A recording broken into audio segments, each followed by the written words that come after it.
Next guess is that revenue growth expectations do appear a bit optimistic for next year, a case for a sharper pullback in the second half. Trivariate research founder and CEO Adam Parker is with us here at Post 9 to kick this around. It's great to see you, Adam. Yeah, thanks for having me. As far as August goes, would we be lucky to get away with a 2% loss for the month?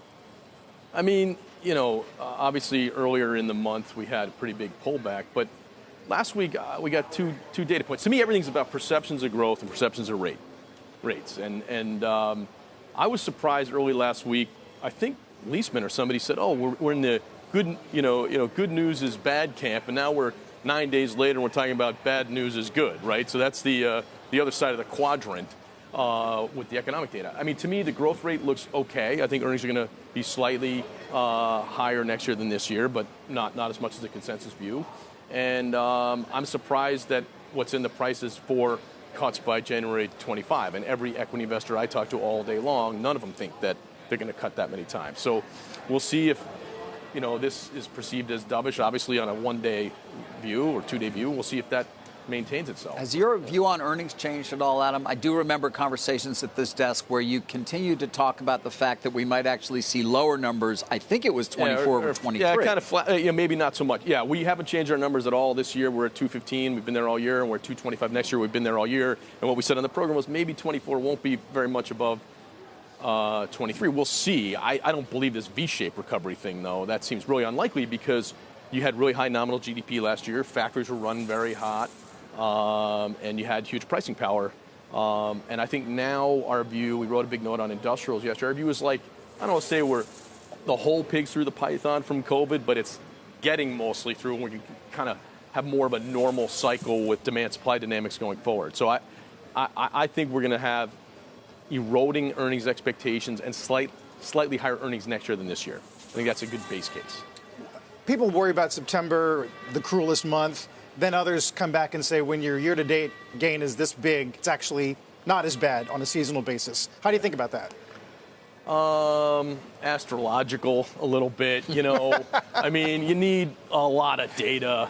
I was joking around with Josh Brown about this on the air a couple weeks ago because he had this sort of third year of the election cycle thing going. Yes. And I'm like, come on, man. I'm going to need like 100 years of data to have statistical significance on that.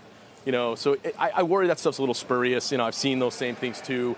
I think it's all about the market leads year-over-year growth by 2 to 3 quarters. We're going to have accelerating growth through Q2 of next year. It's a fait accompli.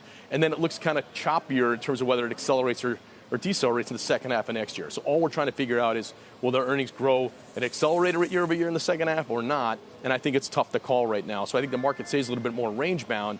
I think every person has a challenge justifying the valuation, right? Because you just don't, let's say you're coming today, you're bullish, you think the S&P is going to 5,000, right? 10% upside round numbers. You got to pay 20 times the consensus numbers at the end of this year for next year, 22 times my numbers. The market never stays above 20 times sustainably.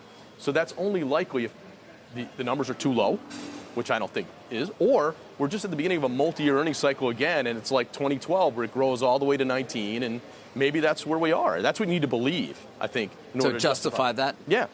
To get to 5,000. You were pretty early talking about the prospect of AI. Yeah. Even in the workplace and overall in terms of what it would mean for the market. Carl and I were just talking about NVIDIA, the reception to the earnings. I'm just curious to get your take overall, Adam, specifically to some of the names that are obviously garnering significant revenue increases from AI and those perhaps that are hoped to but haven't yet. I mean, look, what we all want to do is tag every stock. Are you a beneficiary? Are you impregnable? Are you disrupted by it?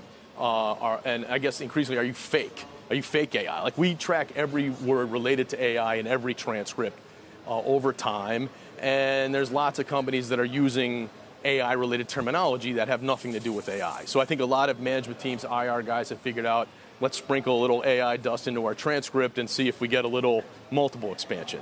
So I think part of what we're trying to figure out is like who benefits and who doesn't. And you in the setup of the show, you nailed it. I mean, NVIDIA had the biggest upward sales revisions of any mega cap company ever 2 quarters in a row. And I do think it looks cheap. It's the fastest growing mega cap company. And, I don't know. It's all like a perspective. We wrote, I think 6 months ago when it was 700 billion cap, we wouldn't be surprised if it was 2 trillion in 5 years. I don't know. I didn't think it would happen, this quickly, but Right. Maybe it's 2 years. I mean, I don't know. Right. I mean, I'm not saying it's a smooth sailing, but And as a former semiconductor analyst, you can certainly, I've seen, you get burned and think things are structural when they're cyclical at the wrong time. I've made that mistake many times. So, but it seems to me like they're the easiest beneficiary. But I think there's other silicon companies that will benefit, AMD, Marvell, others. And I think what the market told you earlier in the month was, I'm going to sell the good news, and I don't believe it. And now I think there's a total change to all cyclicals and investing. If people think things are good years 3 through 10, they almost don't care if fundamentals slow. Housing, it's the same thing. We know we're short structures, so yeah, I want to, but other things where they don't believe the 3 to 10 year story, airlines, I'm going to sell them. I mean, the airlines put up great numbers, but everyone's like, yeah, they're cyclical and they're not good businesses years 3 through 10, so forget them. Whereas I think anything silicon related, compute related, or housing related, I think people still believe we need more in years 3 through 10, so they'll overlook the next 6 months and just believe the dream long term.